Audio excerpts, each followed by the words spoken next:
Ladies and gentlemen, boys and girls, children of all ages, non-binaries, and transgenders, this is the Ultra Heelz Wrestling Podcast, live from Bravery Studios, Clifton, New Jersey. I am Darth Messiah, the Dark Side Savior, always and forever, always worst behavior. Mr. DM, find me in your mama's DMs. Why? Because I'm trying to give your mama a baby and nobody can stop me. Woo! And my partner in crime. Oh, you already know who it is, man. It's Alex the motherfucking Hill, the Stanley of podcasting, the leader of the Fuck the Revolts, the Fuck the Mr. McMahon group, the CEO of the Hate Foundation before there was a hurt group. You understand me? Facts. The nigga that'll be a bitch in a cripple crawl space and leave her running to a crawl space. You call it Nancy Benoit for all I give a damn. That just put it over the top with the Nancy Benoit. And the man that pushes all the buttons, Mr. Gnarly Marv. What up, guys? How we doing? Bravery up. How you living, Gnarly Marv? Living good, man. Living good. Construction life all day today, but I see. ready for shit. I see. I saw all the pain, and I saw your helper sitting on his ass. Yeah, you know Mighty Pete. I mean, I paid him an extra $20 to go finish the job I couldn't finish, so hopefully he's over there doing a good job. I'm kind of nervous. Yeah.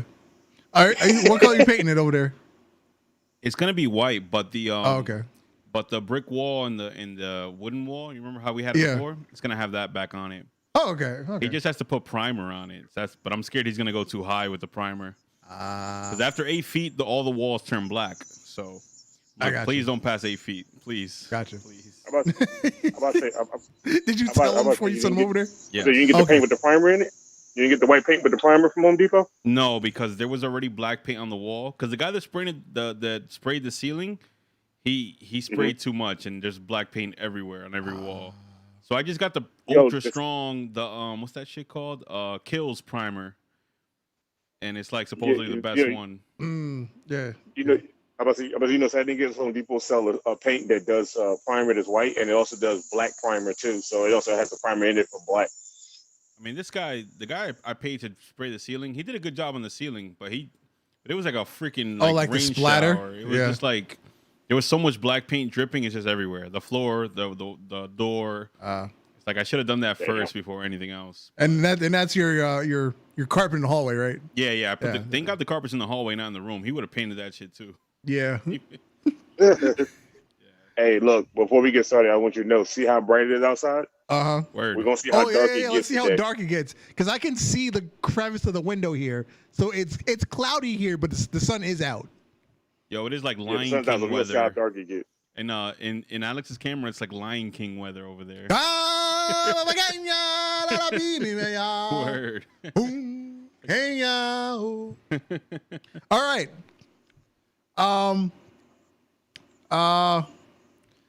The train wreck that was all out. Wasn't it a train wreck? Because it looked more like a 60-car pileup. All right. Did you watch the pre-show? Do we even need to talk about the pre-show? Actually, no, I didn't watch the pre-show because I actually forgot about it. Okay. I was actually doing something, and then I came back and was like, oh shit, all I was all fucking started shit. Okay, let's skip to the first. This is why cinematic matches should have stopped at WrestleMania where they were good. Because what the fuck was a tooth and nail match? They didn't even lay out any rules. It was just allegedly in Britt Baker's office. Other than that, what was the purpose of the tooth and nail match? It was how females fight tooth and nail. It was just a word. That's all it was. It basically was a street fight. That's all it was. A street fight in the dentist's office, and somehow Rebel ended up with a banana peel on her head. I don't know why you want to say somewhere else, but okay, that'll work. The finish. Yeah. The finish. Didn't Britt Baker stab herself in the leg with a syringe? Yes. Well, no. I'm sorry. No. Big Swole pushed her hand into her own leg, even though basically Britt stabbed herself. I saw it on as a GIF on Twitter, and I was like, I don't even know what the hell's happening, so I'm just not even going to comment or say anything. I'm just going to leave it alone. Yeah, man. What else I was gonna say? There was also the point where Big Swole literally handed a picture frame to Rebel. She handed it to her and then punched the picture frame. She didn't hit her with it. Oh, good. She handed it to her. Isn't that like the Rob Van Dam thing? So no. Yeah, At least Rob Van Dam throws it at you. A Big Show. Yeah. At least when Rob Van Dam does it, he throws it at you, so you have to catch it in self-defense. That's why it looks good. She just took it and was like, here, and then Rebel held it, and she kicked the freaking thing into her face. Yeah, that probably was a botch. It probably was supposed to be thrown. That whole match was a botch.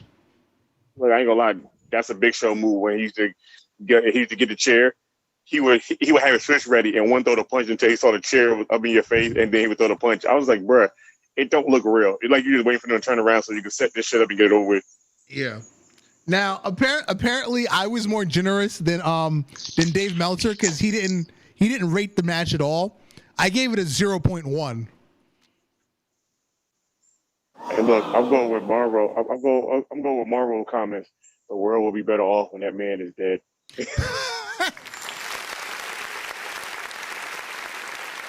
Oh, and I got into an argument with Twitter about that. Okay.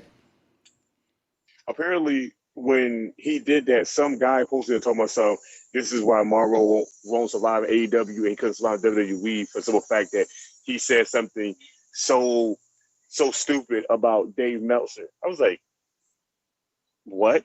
What are you talking about? Fucker, Dave Meltzer talks about wrestling matches, but when has he ever sat at one or really been around one? I said, all he does is gossip and tell shit that happens in the back. I said, basically, he's 6'9" of wrestling. Well, he would hold scrotums with the Young Bucks at ROH matches. Yeah, but then he talks shit about everybody else's match and he swear he know everything. But when Rusev was like, man, fuck him, fuck that guy. When he dies, the world will be better off. I was like, to be honest, I really feel like that's true because everybody goes off of what Dave Meltzer say instead of really watching matches. And I was like, you know what? Maybe when he's gone, maybe the wrestling world can go back to being normal and niggas can start having their own opinions. They dick right the fuck out of Meltzer. When Dave Meltzer and Vince McMahon are gone, wrestling might get better. Word. Oh, what's up, Calvin? The commission's in the chat. Maybe I should be the new Dave Meltzer and start telling the truth. I'd be like, that match was all right, but let's go to the next one. But that's just it. Dave Meltzer, like he was credible until like maybe 5 years ago, and he just started sucking everybody's ass cheeks. He started getting paid. Probably. Payola. Probably. Because now he just, Kenny Omega, the Young Bucks, he just sucks their ass cheeks. And New Japan. Yeah, he rides New Japan dick so hard. Okay. There were bad points in this match, but overall I was okay with the match. Jurassic Express versus the Young Bucks. The Young Bucks worked heel-ish. You know, we are mad because Hangman Page doesn't want to be our friend. So they were a little mad, so they were a little heelish. And at the beginning of the match, they kind of worked a quote-unquote traditional tag team match, you know, cutting the ring in half, beating up the baby face every time they almost try to make a tag, stuff like that. They kind of worked a traditional match. But then, of course, they just, they went off the fucking deep end and the match went 100 miles an hour. But that's a Young Bucks match, and it was a good Young Bucks match. Yeah, it was. It was a standard Young Bucks match. There'll never be a PWG or a New Japan or ROH match. But nonetheless, it was a Young Bucks match as usual. Yeah. Okay, here's the one thing I'm going to criticize that they did. Who was it? Oh, okay. Luchasaurus was in the corner. Jungle Boy was going for the hot tag. So I believe it was Nick Jackson. He jumped over Jungle Boy and drop kicked Luchasaurus off the apron. And then he screamed, "No hot tag for you." Did you catch that? Yes. I wish that I didn't caught happen. it and I was like, whatever. Ain't like wrestling fans like us already don't know all the damn terms and everything that happens at this point. So shit, just saying. Nigga, we know. I mean, it's like I get it, where everybody knows, but stop throwing it in our face that we know too much. And But it's true though, we do know too much. Yeah. Like there's nothing in wrestling you can't hide now. The fact that we know everything. Like you can't hide the fact that weapons are real. Some are made. You can't hide the fact that most moves are set up because y'all do them so much that's the point that we know they're set up. We know what you're going to do. Hell, we know the outcome of most matches depending on who's fighting who. At this point now, it's so pointless that we know everything that it's like, okay, we just watch it just to see how the show going to end up and who's going to be critiquing the match after the match is over more than we give for watching the match now. Now the finish was a little confusing to me because Luchasaurus did a springboard off the top rope and basically just jumped into the crowd. And then that's when the Young Bucks hit him with the BTE trigger. Jungle Boy with the BTE trigger. I didn't know Luchasaurus can actually clear that much space, so I was more impressed with that. But like the Young Bucks were literally just standing there and he jumped over them. He just jumped into the crowd and they slid back in the ring. That made no sense. It is what it is. The crowd is sitting 30 feet away, 6 feet apart, so it don't feel like it should on no days. Yeah. I gave the match a 3.25. And in Meltzer, world, sucking Young Bucks ass, he gave them a 4.25. I don't think that was a 4.25. That's way too high. I gave it a solid 3. It was a solid 3 to me. Yeah, so you're closer to my opinion. All right. Next up, the Casino Battle Royale, which they will not give up on, and there hasn't been a good one yet. Now, I do like that they changed the way that the people come out, because I've criticized that everybody just comes out in a pack of 5 and you can't really tell who's coming. This time they gave everybody like a 10-second entrance. It was like, okay, you get your entrance music for 10 seconds, next guy. 10 seconds entrance music, next guy. That's better. That's way better because you can tell who's coming, and it makes everybody feel special instead of just running out a group of people that are supposed to hate each other because they're all against each other in one match. Look, I'm just happy that the surprise guest showed up, but it was short-lived so quick.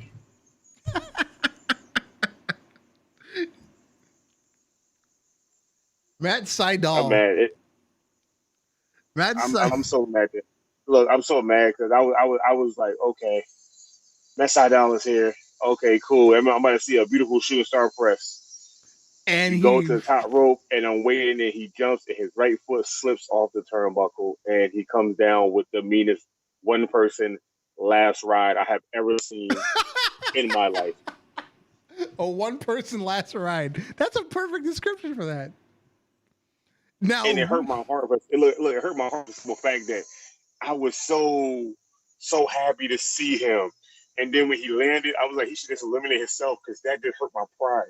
Well, look now. Randy Orton's right. He's not safe. He was safe. It's just that top turnbuckle was covered in what I call man juice. He slipped because you could see him. He planted his foot. He was ready. I'm like, this man been doing this shit for years. This is his normal move. He got this. As soon as his left foot went up with a jump and that right foot slipped, I was like, All I can hear in my head is, "Hello, darkness, my old friend." And he looks like a totally different person with longer hair.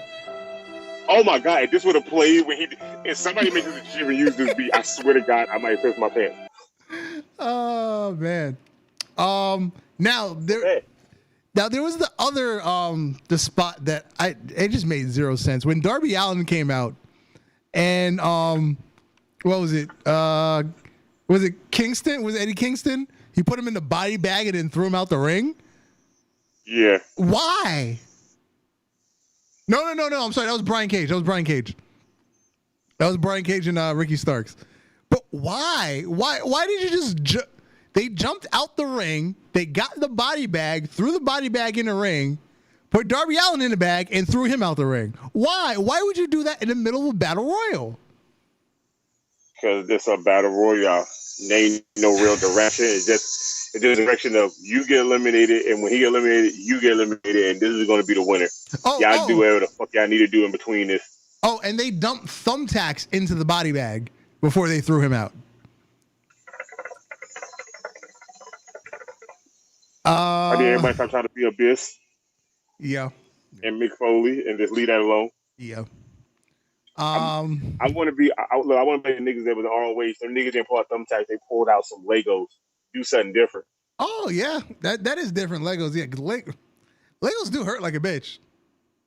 Yeah, they don't like thumbtacks. Thumbtacks will stick in you. Legos, as soon as you fall on that bitch, it is over. That pain is in your body for life. There's no way you're getting away from that pain. Yeah, that pain doesn't go away until you get up and you walk away for about 20 minutes.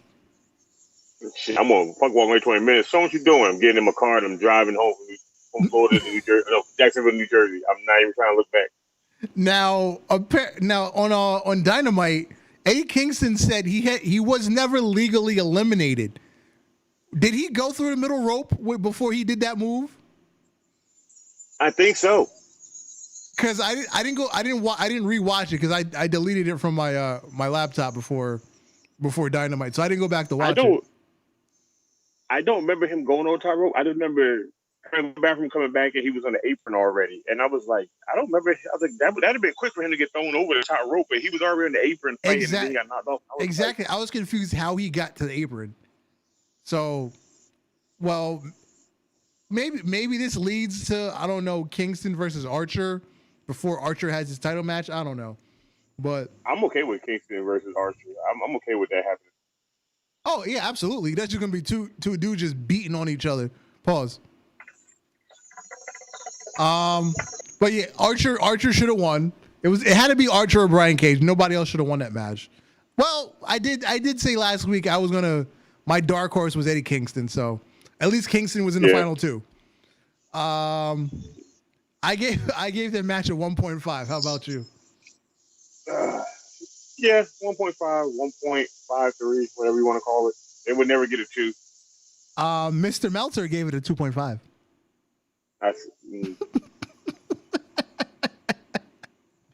Okay. That man doing 2-hand jerk motion to Tony Khan to get these ratings. Well, Matt Hardy almost died, and then they let him finish the match. As usual. So Matt Hardy and Darby Allin found themselves on the top of a forklift. Now, who raised the forklift? Was it the same person that raised the briefcase on Stone Cold? It probably was. Okay, so it was Big Boss Man. Moving on. So Matt Hardy got speared off the forklift, almost through a table. They kind of missed the table. Their legs landed in the table. They missed one table. Oh, yeah, that's right. There was 2 tables. They completely missed one. Their legs landed in the second one.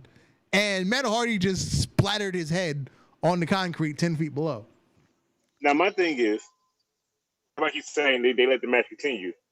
But if you look at Matt Hardy, they asked him, did he want to keep going? And he said, yeah, and got up and kept going. So, technically, you can't really say that they didn't try. The wrestler said he was good, so fuck it. You just keep rolling with the punches? Okay, that's the part of a responsible company. You're supposed to look out for their health. If he obviously he couldn't walk in a straight line. Look, AEW look out for their health. AEW should know their past and how they move and try to get them not the matches that leads to the shit that they're going to do on a normal basis at their age. Matt Hardy is too old to be doing ladder matches, hardcore matches, or anything that's dangerous now. But if you go, oh, Matt, what do you want to do? And he go, a hardcore match. And you go, are you sure? And he goes, yeah, I can handle myself. What do you do at that point? It's a grown man. He ain't a child. You can't tell him what not to do. You protect them from themselves. Like the NFL, they have an independent doctor at every game, and they go through concussion protocol. In this situation, Aubrey threw up the X. Matt tried to get up, and he fell 4 different times. He tried to get up under his own power, and Aubrey jumps in. She's like, it's over. And then I believe it was Matt Jackson, whoever that was in a white hoodie, just jumped on Darby Allin. I'm sorry, Sammy Guevara was like, "Stop! The match is over." It was one of the Young Bucks. They jumped on Sammy. It was like, "Stop! Attacking him. It's over." And then 30 seconds later, as they're walking back up the ramp to go into the arena, they just ring the bell. It's like, "Oh, okay, Matt's okay. We checked him. He said he can continue." In 30 seconds, the doctor gave him a concussion test and said he's okay to continue. And then, same thing with Mick Foley when he went through the Hell in a Cell. Didn't they call that match and then he get up and walk back to the ring and they let it continue? Yeah. Like, I'm not gonna lie, a doctor would know if you are able to do this stuff, but these guys are so dedicated to their craft, like they don't give a fuck what a doctor say. They still want to wrestle because if Matt Hardy got injured again, what was going to be the outcome of him at this point? Death. So, yeah, I guess Matt Hardy, like his shirt says, Matt Hardy is stronger than death. Yeah. He wanted to prove it. And, of course, Rebby got on Twitter right after the match and talked her shit because that's what she loves to do. She gets on Twitter and just talks shit. Oh. Watch my person.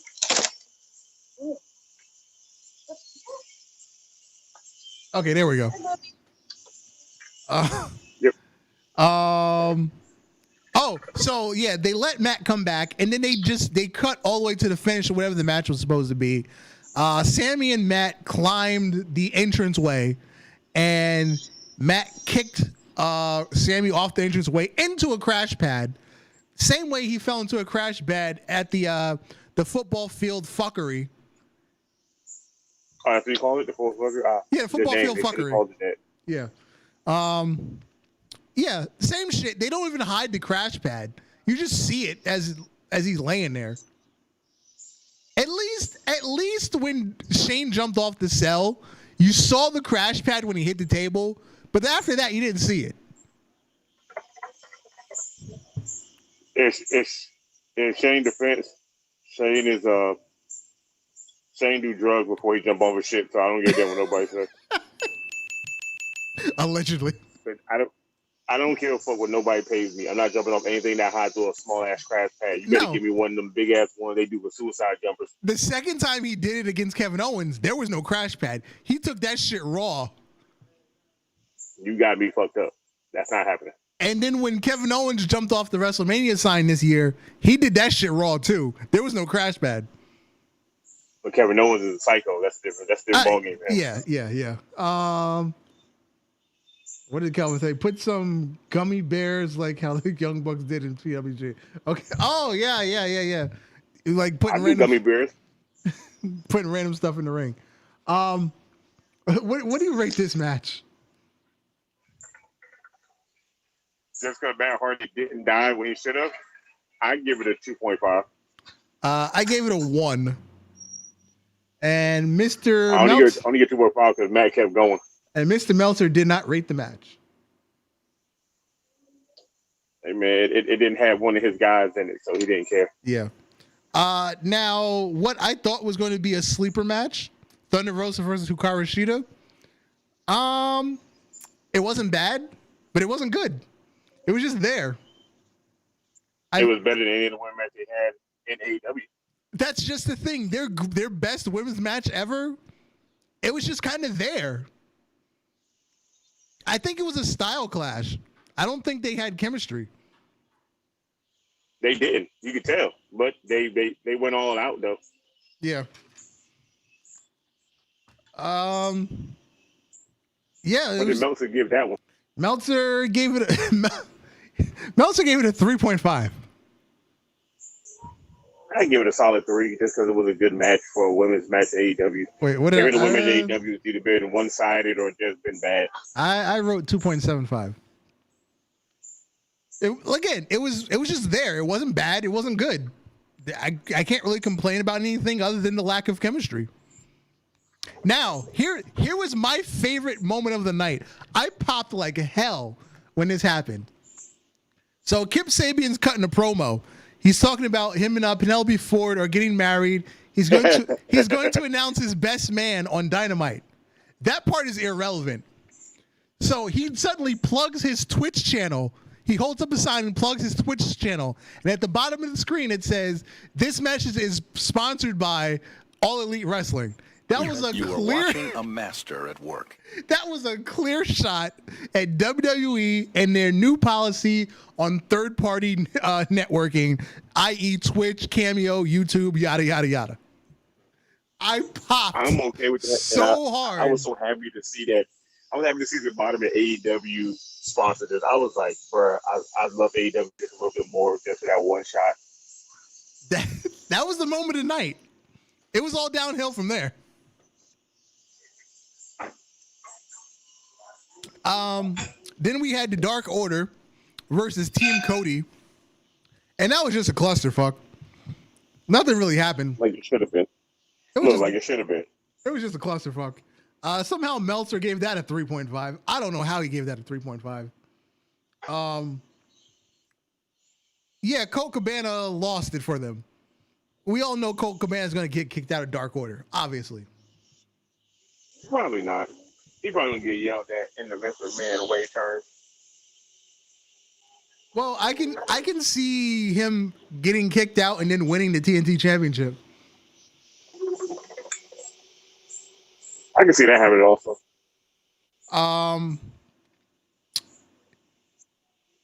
The AEW World Tag Team Championship, FTR, defeated Hangman Page and Kenny Omega. This match went way too long. Dude, hey, Kenny Omega, FTR, and Hangman Page. I thought it was going to, first of all, I thought it was going to be longer than what it was. Mm-hmm. I thought it was going to have like a 30-minute fucking wrestling match. This match went 29 minutes and 40 seconds. I was off by like a few seconds. Yeah. They to me, because it went too long, you took the drama out of the match. Because it wasn't even like they had a bunch of false finishes. It just went too long. Because if they had thrown some false finishes in, okay, fine. People they just keep coming back from big moves, but that didn't even happen. I think they try to make it seem like it was an ROH match all over again. I think they spent too much time at the beginning trying to show that Kenny Omega and Hangman Page are still trying to come back together, try to get their chemistry back. But obviously we knew it was coming that they were going to break up, then they were going to lose the titles. Just let it happen naturally.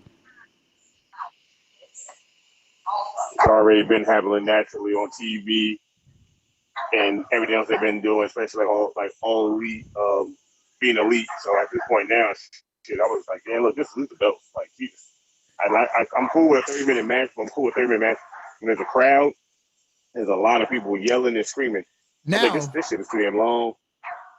Now, one of the things that the internet is criticizing about All Out is after the Matt Hardy thing, and because it was like 115 degrees in the arena, which is outdoors, the crowd just died. It's like the crowd just went to sleep.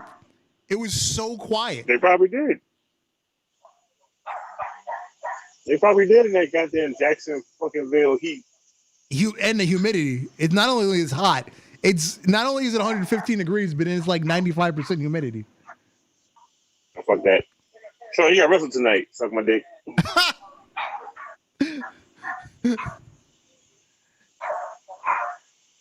What was the other matches they had up there? Because after that, all I remember is like next up Jericho. Was the Mimosa Mayhem match. Now, I listened to this.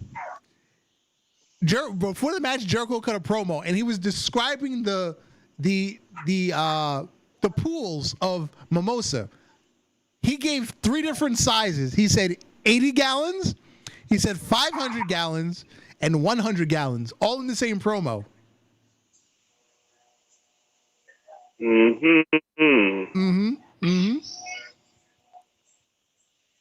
So what we had, like a geometric gallon of mimosa? We don't know because the number changed 3 times within the same minute. Now, this was another match where just nothing happened. It was just, okay, who's going to fall in first? That's all it was. Even though Jericho almost slipped the first time in that bitch. Yeah.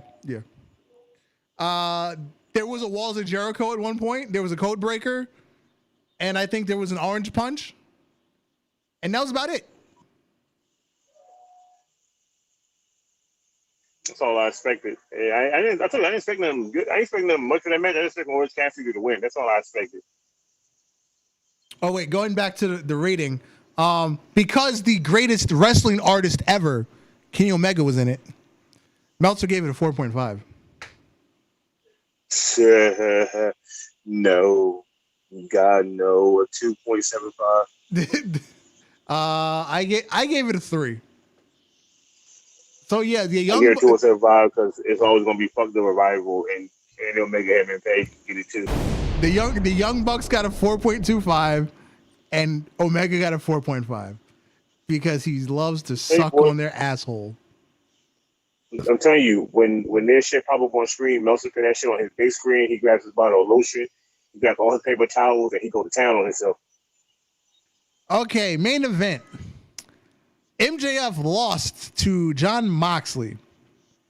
I obviously saw this coming because what did I say last week? I said the winner of the Battle Royal would determine who wins between MJF and Moxley. So a heel won, so that means Moxley was retaining. Basically. Yeah. Now, it was a pretty... Oh, look, and on my side of the screen, you can see it's starting to slowly get dark. Okay, I'm looking out the window. It's dark here. It's slowly getting dark here, but it also looks to rain, too. So, yeah, that too. Yeah, so it was a pretty solid match. Moxley went for an early paradigm shift, but then he was like, oh, wait, I can't do it. And he just let go. So MJF went with the, targeting a limb. He kept going after Moxley's arm. He ran him into the post. He, just kept kicking him in the arm and yada, yada, yada. And MJF needs to stop doing the crossroads. I know he's doing it to mock Cody after their feud, but it looks like crap when he does it. Because every time he does it, I don't think he rotates enough. And the person lands on top of him. Man, you can't master anybody else's move unless you go in practice mode and do it. Yeah. But did you hear what Renee Young posted on Twitter about that match? What? So Renee Young posted after the match over. She said it's nice to see my beautiful husband beat the crap out of that guy for talking all this shit.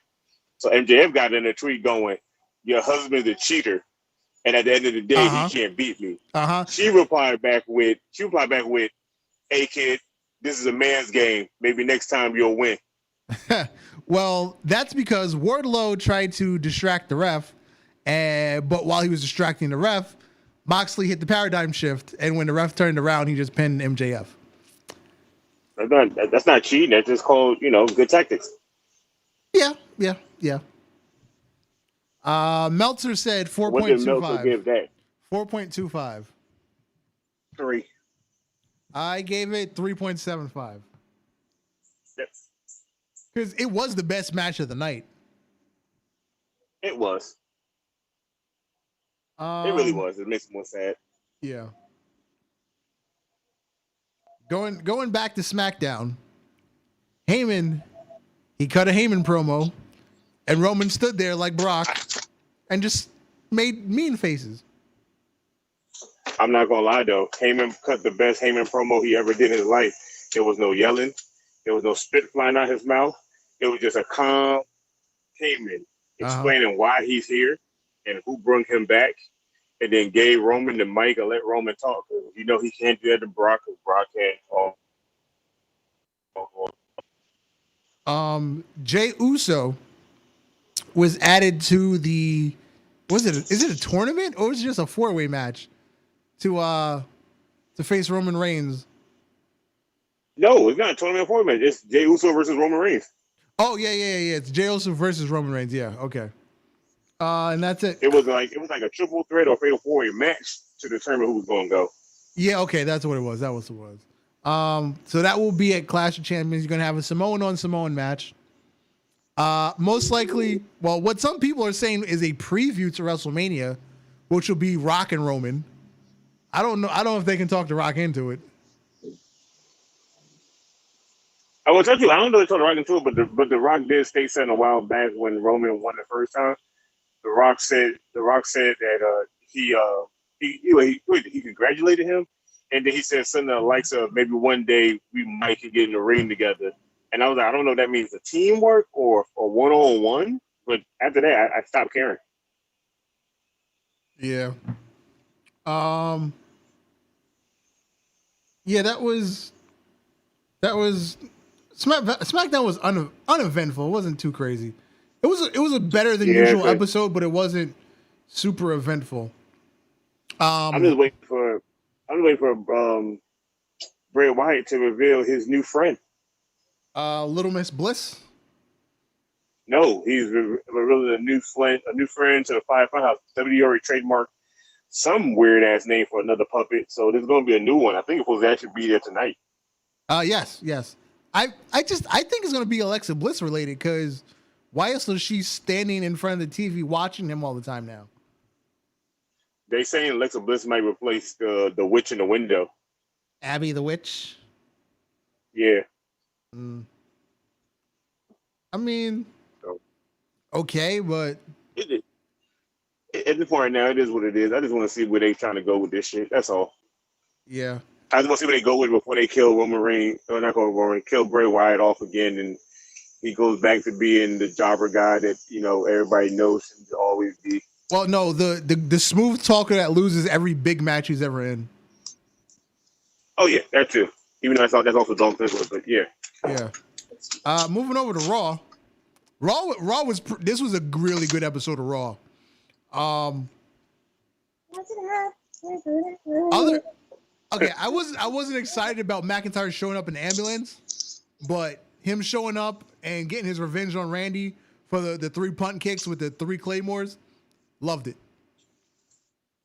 It was the best way to make Drew look beyond stronger than what he normally is, without having to do the Roman Reigns gimmick of making him look strong. Yeah. So breaking up Billy Kay and Peyton Royce, they now had a match against each other. And obviously Peyton Royce won because she's the one that's getting the singles push. Yep, and Billy Kay, from what I'm told, is getting rid off TV soon. Yep. And Peyton Royce, she's taking the Roman Reigns route. She's still wearing the same gear. Why would she change? Liv Morgan changed. But shit. Look what she ended up back before the Ruby Riott got back there. She started wearing back to that damn thing. Only difference now is she's not wearing the pants and the Jordans. That's it. Yeah, that's true. Yeah, she's still in the kind of S&M look. Yeah, I'm still okay with. Oh, I just missed the pink hair. I didn't say anything was wrong with it. I'm just saying. What else did we have? We had Cedric Alexander and the Hurt Business. We got ourselves. Boy, let me tell you something. We got ourselves. I ourselves love that little turn. The Nation of Domination 2020. Now, my only thing. Why did he suddenly show up 20 minutes later with matching gear for the Hurt Business? I was going to answer you that when you posted that online. Did you forget that when him and Ricochet was partners, they had a black and gold colored thing, and that was the same as that black and gold he had anyway? Did he? Yes.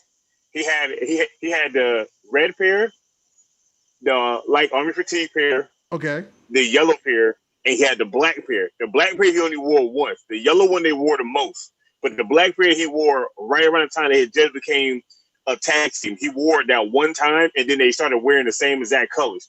And that was the end of him wearing it. So when he showed back up with it on, I was like, oh, so he brought back out the black and gold. Because I was picking with it when the Hurt Business started wearing black and gold. I was like, oh, look at him wearing Cole Alexander old colors before he came a tag team. I said, okay.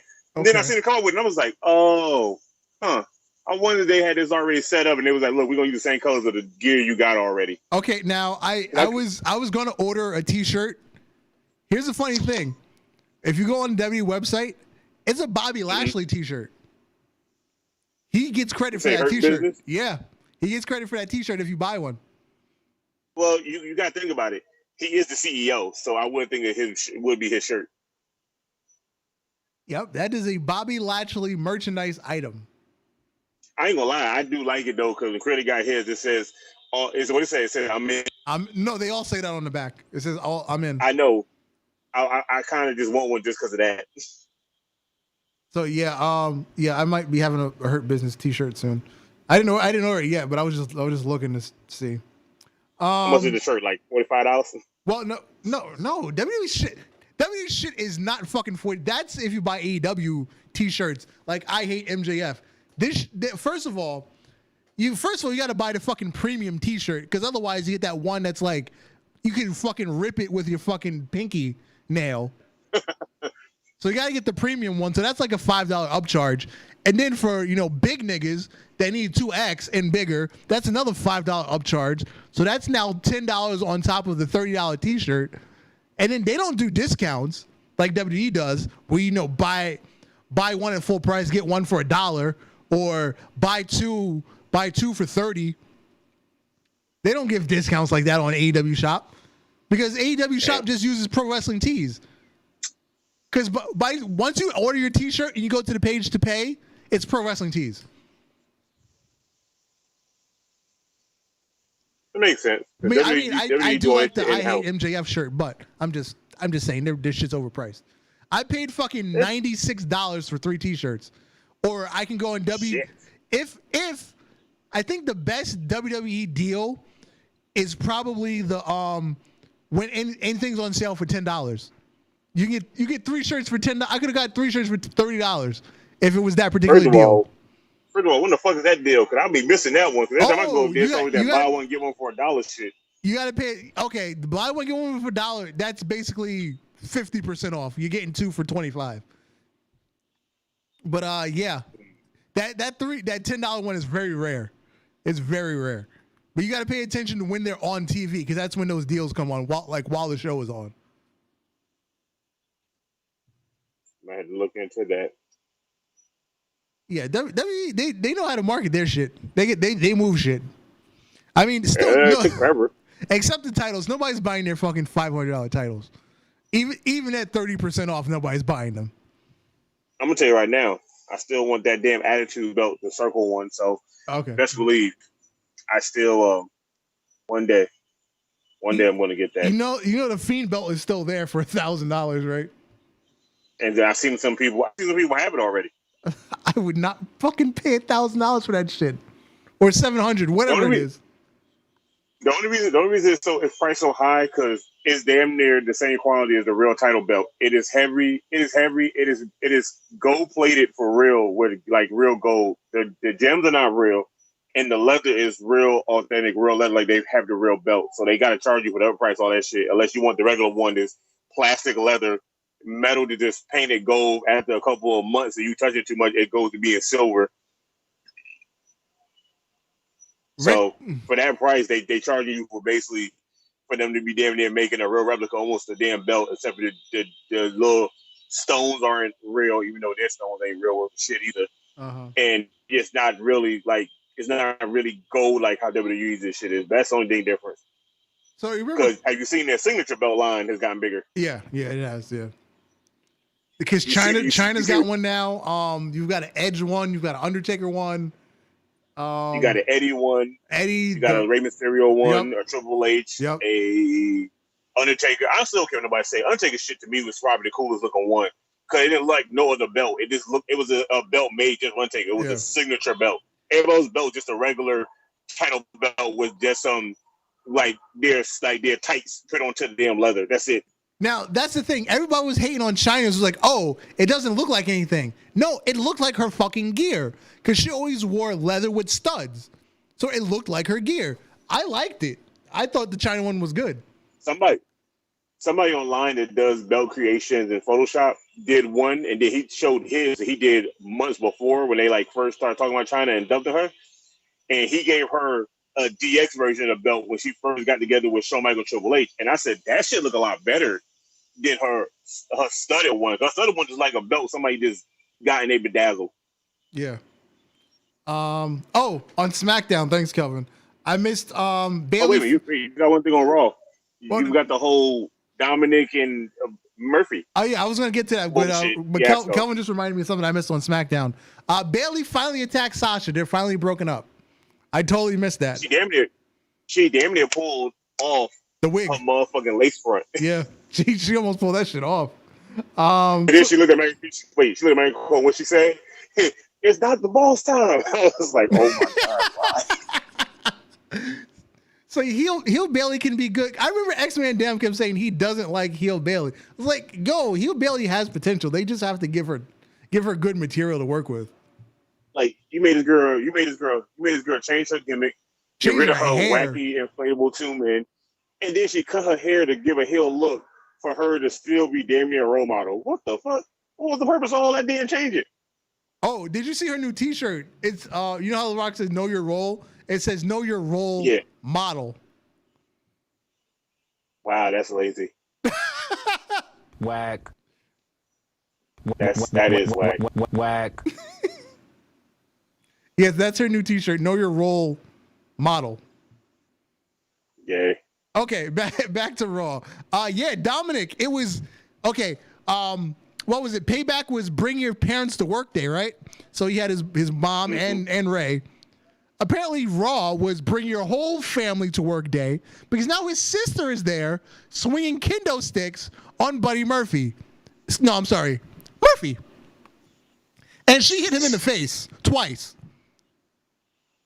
Hey man, look, when you get a non-wrestler in the ring, you got to expect some shit about to go down. So they shouldn't even give him 2 kendo sticks. His mom and his sister are standing there swinging kendo sticks. What the fuck? They literally told Dominic mom and sister, put on some sneakers. Ray and him are going to be with kendo sticks. We just need y'all to just stomp his ass out. That's all you need to do. They didn't even have his sister was wearing fucking heels, and his mom had on flip flops. She had on Gucci flops. She had on some Gucci flops. Hey man, look, you know Rey Mysterio family. If you're not wearing Gucci or Louis, you ain't living. Yeah. Was that the main event? But I ain't gonna lie though. I think so. But I'm not gonna lie though. Yeah, that was the main event. Dominic impressed me 2 more times again. Impressed me with that body splash from off the top of the TV crowd. And then the fucking and that sunset flip to the table. Yes. Holy shit. That was fucking crazy. He impressed the hell out of me with that shit, boy. I was like, oh, he's about to do Ray's thing where he slides on the bottom rope. Then he hit a sunset flip and threw Buddy Murphy through the table. What the fuck? Oh, so let me tell you this. So apparently, Risen Man has big goals. It's dark. It's dark here now. It's getting here. It's dark. Like behind me, it's still light, but when I'm looking past the phone, it is pitch black dark down that way. So it's moving slowly in. All right, you were saying about Vince McMahon. So check this out. So Vince McMahon has this plan for Dominic, and this is his plan. And now I understand why he went to the main roster first. Mm-hmm. Dominic appeals to the kids. Right. What Vince McMahon always wanted. Yeah. So he's going to push Dominic to the moon like his dad. So after this whole little fiasco go down, everything out of the way, Dominic is supposed to get a United States title shot automatically. Okay. I'm not mad at it, but don't make it look stupid. Just throwing him into a title match for nothing. Give him a feud with the champion for a reason. No, Vince want him as a champion for the only reason is that gets kids wanting his toys, that get kids wanting to buy that title, that get kids invested in him. Because Dominic is young and he looks like a damn child. I mean, he's like a tall ass fucking 12-year-old. I don't give a damn what nobody says. 6'2" child, yes. Yeah, like and Ray's a 42 or like 42, 44-ish child. So yeah, you know. Yeah. Okay. They swap places. I think Dominic's the real dad. NXT Super Tuesday Part 2 kicked off with crowning the Prince, Finn Balor, as the new NXT champion. I just want to know why this wasn't the main event. Why was Rhea Ripley and Mercedes Martinez the main event? I don't know, but I ain't gonna lie, it was still a good cage match between them. Yeah, it was a good cage match, but it's a brand new feud. That was their first match of their feud. First of all, Why is the first match in a cage? The cage match is supposed to be like a build up to it. Like, oh, somebody's always running away, so let's put them in a cage so they can't run. Oh, there's always interference, so let's put them in a cage so somebody can't interfere. It's just the first match. I think they put them in a cage. I think put them in a cage was the fact they knew Rhea Ripley is down for whatever because she's in that type of shit. And Martinez is like hardcore in the independent circuit. So I guess it was like, look, we ain't got time for y'all motherfuckers to sit here and try to wrestle. We don't got time for the hardcore match. We're going to throw y'all in a cage and just get that part already out the way. Because I feel like the next match for them to build up is an Iron Man match. I don't know. I just feel like they shouldn't have had a cage match off the rip. I feel like they're having to feud backwards. Hey, look, WWE is trying to NXT is trying to make ratings, see how they're not on the same day as AEW anymore. So they're trying to get ratings at this point now. Oh, speaking of ratings, this was the highest total ratings between the two shows. AEW was 1.01 million, and NXT was 838,000, which is 1.9 million. So that's the highest rating between both shows ever. Now it only took them to be on separate days to do it. And they need to stay like this too, because I'm tired of trying to flip back and forth to see what's happening on both shows. I agree they should stay that way, but I feel like NXT will end up staying on Wednesday just to be the thorn in AEW's side. They don't have to win. They just want to take that extra 200,000 away every week. That's all they want. They can do it. They can do it. I'm okay with it. That's why NXT got put on TV, just to annoy AEW, not to win, because NXT doesn't have to make money. They're just there to annoy AEW. That's solely the reason. They can be there to annoy AEW. I'm okay with it. I'm just as a wrestling fan. I want to watch your show and I want to give it all my attention. I want to do the same thing for AEW because it's something different. So y'all niggas got to switch some damn days or some shit. Mm-hmm. This shit is annoying. Because I fucking watch NXT just for the main event nowadays. And don't watch the regular matches. Because I'm so used to going back and be like, you know, fuck it, I'm watching AEW just to see if some shit happened that's stupid or funny that I really want to see. And Finn Balor won with a Study Bloody Sunday from the top rope. Also known as the 1916 DDT, because they don't want to call it Study Bloody Sunday. And also now that we have him and Adam Cole in the back, congratulate each other, get a little too sweet sign and saying you're the better man and walking off. I was like, oh, look at that New Japan love. And then what did Finn Balor say to Triple H? Here we go again. I referred to hit in mind as that same road shit. Mm-hmm. He did. He pooped. Velveteen Dream won convincingly over Adonis. Yeah, and then Kushida came out there. Oh yeah, I hope Kushida go heel. I hope he goes heel. Well, you just turned Velveteen Dream heel, so I don't think you're gonna do Kushida also. But Kushida's not a good face in NXT. He was only a good face in New Japan because he had that Back to the Future gimmick, and you know New Japan don't give a fuck about rights censors or copyright law. They do whatever the fuck they feel like over there. Yeah. But over here now, he can't really do it. So it's like it's kind of pointless to keep doing the Back to the Future thing now with you. Yeah. So no, you continue. Austin Theory's back on TV. He lost to Bronson Reed, and Roderick Strong beat Killian Dane with the help of Undisputed Era, Bobby Fish. And like I said, Rhea Ripley won the cage match against Mercedes Martinez. Basically a regular NXT. Yeah. I just think they should have flipped the cage match and the title match. That's my criticism. Now, you want to hear some weird news that I found out about? So apparently, Roman Reigns' little whole heel turn thing was basically done because that's what he wanted when he came back. So he got, actually Paul Heyman. Yeah. That's what he wanted. Vince said no. He went to the right man for it. Vince said no. But when Vince said no, Roman said, I'll stay home until further notice. And then Vince said, fuck it. Okay, do what you want. That you got to leverage it like that. So we get heel Roman because that's what Roman wants. And then he wanted Paul Heyman to come back. So Paul Heyman has creative director in Roman Reigns' story of what he want to do.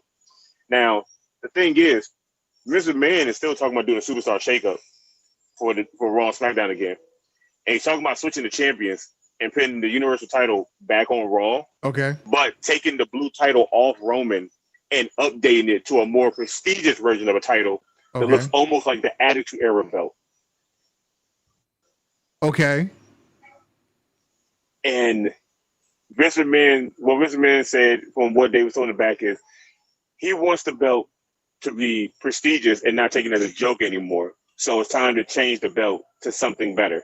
I said, so you could have just kept it like the WWE title and WCW title. What the fuck? Why'd you change both of them to be the same? Because marketing. We're gonna sell the logo. I understand selling the logo, but at the same time, it's the same damn belt, just a different color. It doesn't. It defeats the purpose. It defeats the purpose. That's like me going, oh yeah, I'm gonna buy the IC title because it comes in white, pink, purple, blue, and yellow. I'm not about to buy that belt fucking 6 times because it's different colors. I'm just buying one belt, and that's the end of that story. You know that. I know that. Vince refuses to admit it. He really refuses to admit it. But at the same time, it is what it is. The belt design that they're thinking about using is some belt design somebody made in 2K20. Of course they did. That's where they fucking got the U.S. title from. I know. But the thing is, when they pull the belt up, the belt looks like the old Attitude Era belt with the eagle on it. And the globe. But it looks more... Yeah, not in the globe, not there, just the eagle. But it's circle, like how the old one used to be. Right. But it's done differently. So it's like an updated version of the Attitude Era belt. And I was like, I ain't gonna lie, that looked more prestigious as a Universal title, because that would make me want to buy that more than just buying that damn ugly ass blue belt. Now, going back to the other show that we used to do, when they first unveiled the Universal Championship, I was saying, okay, if they don't want to use the big gold belt, if they don't want to use that lineage, just take the red strap and put an all gold plate on it and call it Universal Championship. That's all they had to do. So that way the belts are distinguishable. Instead of just, we're going to flip the belt color when we change brands. You don't have to flip the belt color when you change brands. Just give it a black belt. Give us a black belt, a red belt, blue belt, whatever color you want. Just put a gold plate on it, and you've got a brand new belt. It's not that hard. They make this shit harder than it has to be. Because they want to sell multiples of the same exact thing over and over just to try to get paid. But then they realize you're selling the same over and over, and nobody wants to buy it. Nope. Like when the IC title was different, people wanted it. When it changed to the old school one, people wanted it. It changed to the new one, people wanted it. You get a WWE title, it's a black strap belt with the W on it that The Rock revealed with the old the Attitude WWF symbol. Okay, you get a new one. It's an updated, sharper version. Cool. You unveil the Universal title, and I'm thinking, okay, they're going to bring back an old title, and they're going to revamp it. No, we just copy and paste and change the color. What the fuck was the point of that? Then you had the women's belt. The Raw women's belt was cool. As an all-white title with red, it made sense. So I thought they were going to go, okay, cool, we're going to make a whole different belt for the women's SmackDown. Nope, you get an all-same belt with a blue background. Yep. Nigga, what the fuck kind of copy and paste shit is this? See, no lie, the Intercontinental title and the U.S. title are more prestige on 2 different brands than the regular titles are because they're the same exact title. These two belts look different. Bingo. Now the other thing that I was saying a couple years ago, when they have one world champion, how do you have 2 world champions in the same company? Have one world champion. They travel from brand to brand. They have feuds on both brands, and the title per brand is either the IC or the US title. That is the brand title. And it's same thing. You know why? You know why they won't do that? The simple fact that the creative and writing team there can't write storylines for people that doesn't have a belt on the show. So you can't. They basically can't conflict with writing a story for SmackDown and like, oh, we want for him a title picture. Let's build him up. But the belt was on Raw, so we already got 5 people over there to fight for the belt. Like they don't know how to do that shit no more. Well, here's how you fix that. Fire all the reject Hollywood and Broadway writers and get people that actually know wrestling. That's how you fix that. Hell, you can hire some fucking fans that's been around for decades that are writing better stories than this. Hell, the stories that they do on 2K20 on YouTube are better than this. And they make no sense, and they're still better. At this point, we're just beating a dead horse with that issue, but yeah. Yeah, well, we could be Vince McMahon with it too, but you know, that's jail time. All right. You got any more news before we get out of here? WWE fired 3 more people. Oh, I missed that. Was that today? Yesterday. Oh, I totally missed it. Who was it? They fired another wrestler from NXT that's been there for a good long minute. Okay. They fired her. They fired Jared Briscoe, and they fired IRS. Ah, yes. IRS is Bray Wyatt's dad. Yeah, he was on furlough, and now he's let go. Yep. And Jared Briscoe, I'm surprised that motherfucker was still even in the damn company at this point. I thought he had left regardless. I think he was now like Jared Briscoe and Pat Patterson got something to talk about. I think he was in the Howard Finkel role in Finkel's last days with the company before he stepped away. He was basically just collecting just random information from outside the company. That's what Howard Finkel did for like 15 years. He had an office job because this was like pre-internet or like early internet days. So he would check, like what we know as blogs now. I forgot what you call it back then. Message boards. He would check message boards. He would read the freaking like the Observer, all the wrestling newspapers. He would just give Vince a report. That was Howard Finkel's job for like 15 years. I'm not gonna lie. What do you call it? Jared Briscoe was doing that for Triple H because that's how him and Wade Regal found majority of NXT talent. They was literally hearing about it through the wire, and then they was showing up at shows to watch dudes wrestle, and then they was talking to them in the back. Kelvin said her name is Sarah Stock, the girl that got released. There you go. All right. I couldn't remember the name. I just knew it started with an S. Yeah, so I don't know what's supposed to happen tonight on SmackDown, but all I know is Bray Wyatt thing, and that's all I'm really looking forward to. Besides seeing what Jey Uso got to say to Roman. Oh yes, yeah, Jey Uso and Roman. Yes, the Samoan feud. I'm looking forward to that, even though he's going to lose, obviously. Hey man, look, it's the first time these two niggas fought against each other, like on the one-on-one anyway. All right, we're gonna say goodnight. I have been Darth Messiah, the Dark Side Savior, always and forever on its worst behavior. Oh, it's dark behind you now. Yeah, it's dark now. It's dark at 8:03. It's dark as hell. And good night, Nolly Marv. Good night, gentlemen. Hurrah. We out. Peace out.